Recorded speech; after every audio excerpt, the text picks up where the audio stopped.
dari pertambahan bobot cacing tersebut dengan pengaruh pakan dan suhu yang berbeda. Pakan yang diambil yaitu di sini menggunakan ampas tahu, teman-teman. Nah, penasaran bukan seperti apa? Mari kita saksikan video ini sampai selesai ya.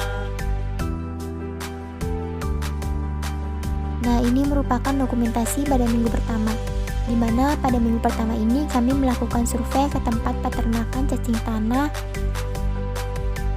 Lalu kami juga melakukan wawancara pada yang memiliki peternakan. Tujuannya itu adalah untuk lebih mendalami penelitian yang kami ambil. Setelah itu kami membuat media, yaitu berupa media tanah, namun dengan pemberian pakan yang berbeda. Jadi pada wadah A itu kami mengambil perlakuan dengan memberikan pakan ampas tahu, sedangkan untuk wadah yang B itu diberi perlakuan dengan pemberian pakan serbuk gergaji. Nah, jadi setelah pembuatan media selesai, lalu diletakkan media tanah itu pada wadah A dan juga pada wadah B. Setelah itu spesies cacing tanah diletakkan ke dalam masing-masing wadah. Setelah diletakkan, maka kita tinggal beri perlakuan pakan yang berbeda.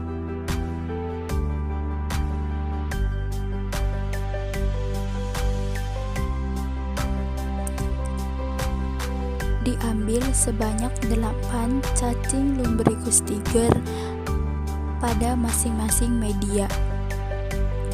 Kemudian dilakukan pertimbangan berat badan.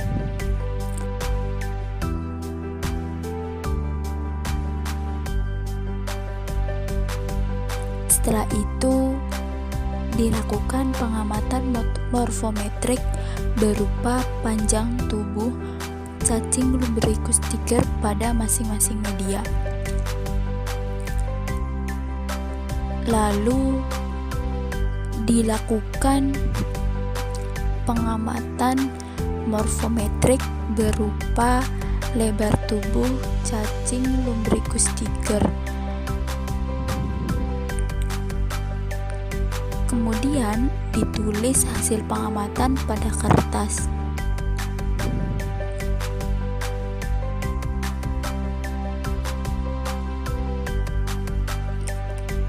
Diberi pakan ampas tahu pada cacing. Nah, di sini kami sedang memisahkan cacing tanah dengan media tanahnya.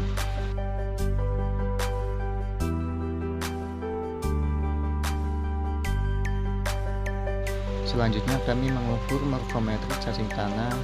Yang diukur yaitu panjang dan lebar tubuhnya.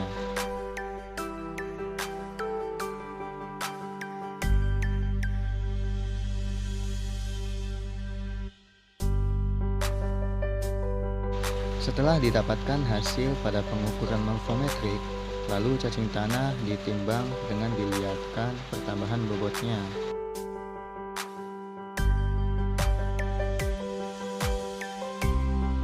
Setelah ditimbang, lalu cacing tanah diberikan pakan ampas tahu pada perlakuan yang diberi ampas tahu tersebut. Seperti biasa, kami di sini sedang memisahkan cacing tanah dengan media tanahnya, yaitu yang nantinya untuk mengukur morfometrik cacing tanah tersebut.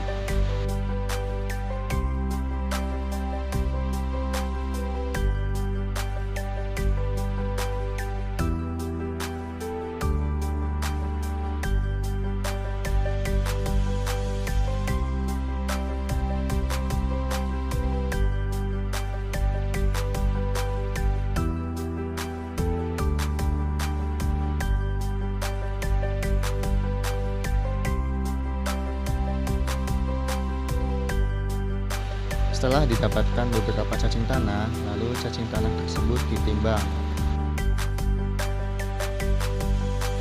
Setelah ditimbang, cacing tanah diukur morfometrik seperti panjangnya.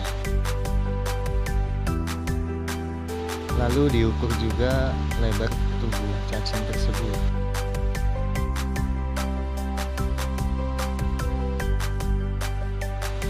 Setelah itu, cacing tanah diberikan pakan ampas tahu pada media yang diberi perlakuan pakan ampas tahu.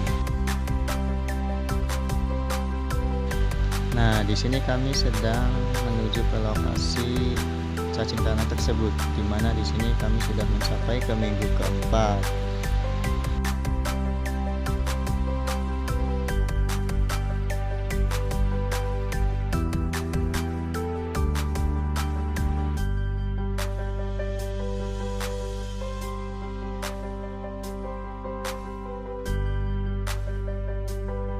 Seperti biasa, di sini kami langsung menyiapkan media yang akan dijadikan kami sebagai pengamatan. Lalu kami memisahkan cacing tersebut dari tanah dan yang nantinya akan ditimbang dan diukur morfometriknya. Setelah didapatkan 8 ekor cacing Lumbricus tiger, lalu cacing tersebut ditimbang di atas neraca digital.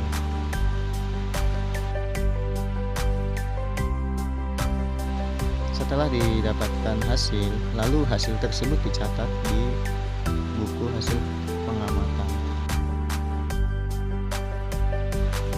Dalam budidaya ini, cacing tanah ditempatkan di beberapa masing-masing tempat yang berbeda.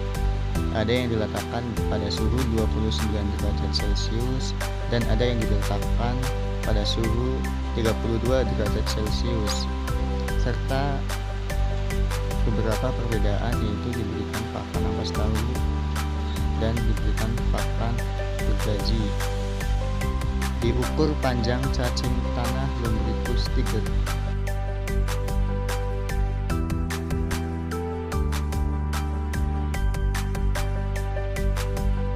Diukur lebar cacing tanah Lumbricus tiger.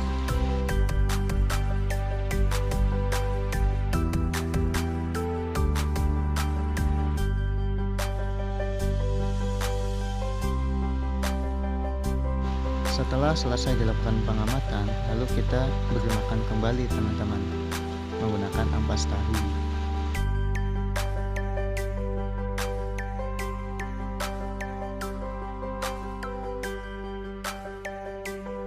Berikut hasil pengamatan.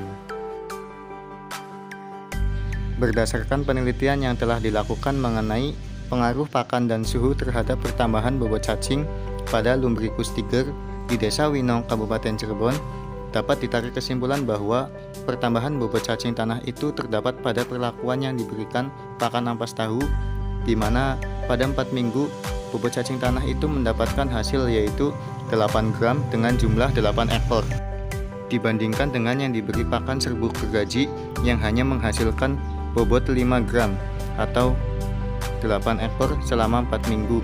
Hal itu disebabkan karena ampas tahu memberikan dampak yang baik terhadap pertambahan bobot badan cacing tanah Lumbricus tiger tersebut. Kelembaban media sangat berperan penting dalam menunjang pertumbuhan dan reproduksi pada cacing tanah, seperti pada pemberian pakan serbuk gergaji, kondisi medianya itu kering, maka dapat menurunkan populasi dan kemampuan reproduksi serta pertumbuhan cacing tanah.